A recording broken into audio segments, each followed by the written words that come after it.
اللہ تبارک و تعالی ارشاد فرما رہا ہے لَتُبْلَوُنَّ فِي أَمْوَالِكُمْ وَأَنفُسِكُمْ، کہ ضرور آزمایا جائے گا تمہیں فی اموالکم، تمہارے مالوں کے ذریعے سے، وَأَنفُسِكُمْ، اور تمہاری جانوں کے ذریعے سے۔ کون فرما رہا ہے؟ اللہ تبارک و تعالی۔ کہاں فرما رہا ہے؟ قرآن پاک میں ارشاد فرما رہا ہے۔ کس کے ذریعے ارشاد فرما رہا ہے؟ آقا دو رحمت صلی اللہ تعالی علیہ وسلم کی زبان اقدس کے ذریعے ارشاد فرما رہا ہے۔ اور کیا کہ اے بندو، اے انسانوں، اے مسلمانوں، اے ایمان کی دولت رکھنے والوں، کہ جو اللہ تبارک و تعالی نے جس سند کے ساتھ تمہیں منتخب فرمایا، ایمان کی دولت سے تمہیں مالا مال فرمایا، تو یہ جو دولت تمہیں عطا کی گئی ہے اس کی کچھ کنڈیشنز بھی ہیں، کچھ تقاضے بھی ہیں۔ ایسا ہی نہیں کہ تمہیں بس دے دیا اور تم سے اس کے بارے میں کچھ جو ہے سوال نہیں ہوگا، یا تمہیں جانچا نہیں جائے گا، پرکھا نہیں جائے گا، ایسا نہیں۔ اللہ تبارک و تعالی ارشاد فرما رہا ہے لَتُبْلَوُنَّ فِي أَمْوَالِكُمْ وَأَنفُسِكُمْ، کہ ضرور تمہیں آزمایا جائے گا فی اموالکم، تمہارے مالوں، وَأَنفُسِكُمْ، اور تمہاری جانوں کے ذریعے سے۔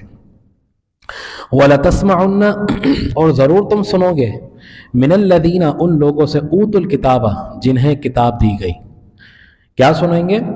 من قبلکم، جو تم سے پہلے تھے، وَمِنَ الَّذِينَ أَشْرَكُوا، اور ان لوگوں سے کہ جنہوں نے اللہ کے ساتھ کسی کو شریک ٹھہرایا، یعنی جنہوں نے شرک کیا۔ کیا سنو گے؟ اذًا کثیرا، بہت سی تکلیف دہ باتیں تم ان سے سنو گے، چاہے وہ یہودی ہوں، چاہے وہ عیسائی ہوں۔ یہی اہل کتاب ہیں، یہودی ہیں جن کو توراۃ اللہ تبارک و تعالی نے عطا فرمائی، عیسائی نصرانی جن کو اللہ تبارک و تعالی نے انجیل عطا فرمائی، اہل کتاب ہوئے۔ اور وہ لوگ اشرکو، جنہوں نے اللہ تعالی کے ساتھ کسی کو شریک ٹھہرا لیا۔ اب وہ ان لوگوں کا کیا وتیرہ ہے کہ تم ان لوگوں سے بھی کبھی راحت اور سکون نہیں پاؤ گے، وہ بھی تمہیں جو ہے وقتاً فوقتاً ایسی تکالیف کے اندر مبتلا کریں گے، ایسی جو ہے تمہارے ساتھ اس طرح کے معاملات کریں گے جس سے تم اذیت میں مبتلا ہوگے۔ یہی اللہ تبارک و تعالی ارشاد فرما رہا ہے۔ اب آزمائش بھی اللہ تبارک و تعالی لینے کا فرما رہا ہے، انسان کے مال کے ذریعے سے، انسان کی جان کے ذریعے سے۔ اور یہی وہ دو چیزیں ہیں کہ جن کی محبت انسان کے دل میں سب سے زیادہ ہوتی ہے۔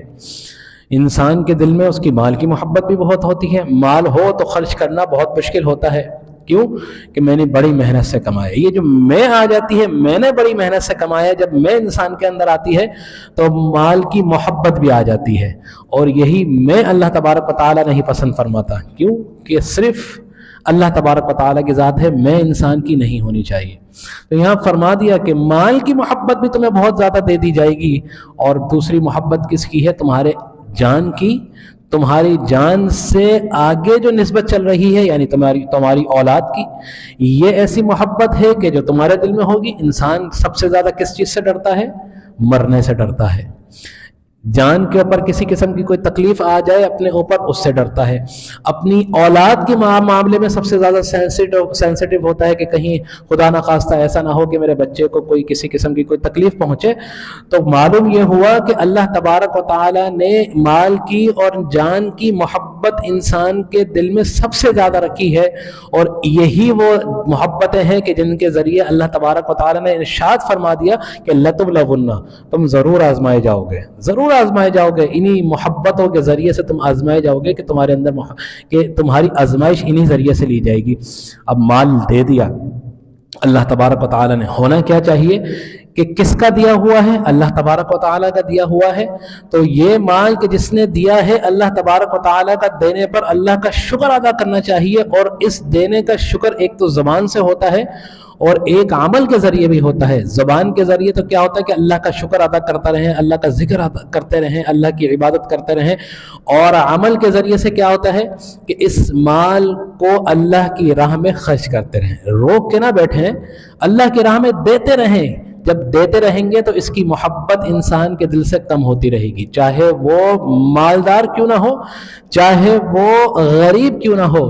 آپ دو اب ہر آدمی اپنی حیثیت کے حساب مطابق اگر اللہ کی راہ میں دے نا تو پھر آپ دیکھیں کہ اللہ تبارک و تعالیٰ اس کے دل میں سکون کس طرح کا ڈالتا ہے، اطمینان کس طرح کا ڈالتا ہے۔ یہی وجہ ہے کہ غریب آدمی دن بھر محنت کر کر، دن بھر جو ہے مزدوری کر کر جب اپنے بستر پر جا کر لیٹتا ہے تو بعض اوقات اللہ تبارک و تعالیٰ اتنے سکون کی نیند اسے دے دیتا ہے کہ اس کو کھانے کی بھی فکر نہیں ہوتی اور وہ راحت کے ساتھ سوتا ہے اور صبح آنکھ کھلتی ہے۔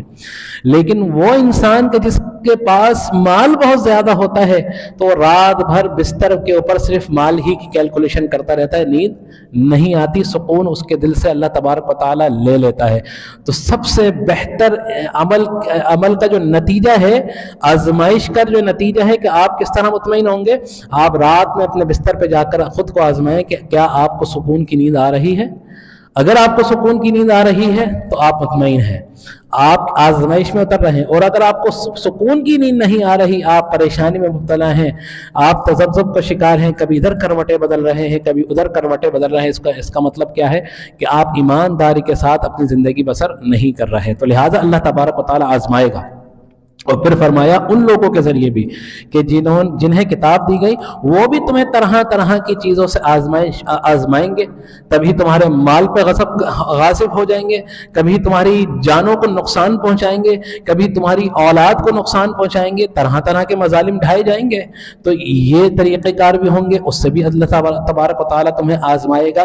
تو جب ان تمام طریقوں سے اللہ تبارک و تعالیٰ تمہیں آزمائے گا، اب اس سے نکلنے کا طریقہ کیا ہے؟ تو اس آیت کریمہ کے دوسرے حصے میں اللہ تبارک و تعالی نے فرما دیا کہ دو چیزیں ہیں کہ جن کے ذریعے جو تمہیں ان چیزوں سے نمٹنے کے ہتھیار میں تمہیں دے رہا ہوں۔ کیا؟ وَإِن تَصْبِرُوا، کہ اگر تم صبر کرو گے، وَتَتَّقُوا، خوف خدا دل میں رکھتے ہوئے پرہیزگاری کرو گے، اپنے آپ کو جو ہے بری چیزوں سے روک کے رکھو گے، بری خواہشات سے روک کے رکھو گے۔ وَإِن تَصْبِرُوا وَتَتَّقُوا، صبر اور پرہیزگاری، خوف خدا، تقوی، اگر تمہارے پاس یہ دو ہتھیار ہوں گے، ذَلِكَ مِنْ عَزْمِ الْأُمُورِ، تو یہ تمہارے لیے بڑی ہمت کا کام ہے۔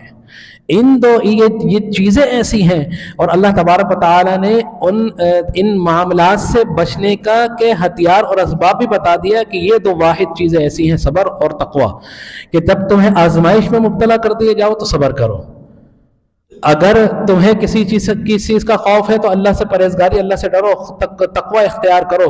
تو یہ دو ہتھیار ایسے ہیں کہ تمہیں ہمت بھی تمہیں عطا فرمائیں گے، اور تم اس آزمائش میں سے بڑی آسانی کے ساتھ گزرتے ہوئے نکل جاؤ گے اور اللہ تبارک و تعالیٰ کا قرب حاصل کرو گے۔ تو یہاں اللہ تبارک و تعالیٰ نے اللہ تبارک و تعالیٰ نے فرماتے کہ مسلمانوں، تم پر فرائض مقرر کیے جائیں گے، تمہیں حقوق کی ادائیگی کرنا پڑے گی، زندگی کے کئی معاملات ایسے ہوں گے کہ جس میں تمہیں نقصان اٹھانا پڑے گا، جان اور مال کے ایسے کئی معاملات ہوں گے کہ جس میں تمہیں تکالیف برداشت کرنی پڑیں گی، اور بیماریاں بھی ہوں گی تمہارے ساتھ، پریشانیاں بھی تمہارے ساتھ ہوں گی، بہت سی طرح کی مصیبتیں تمہارے سامنے آئیں گی۔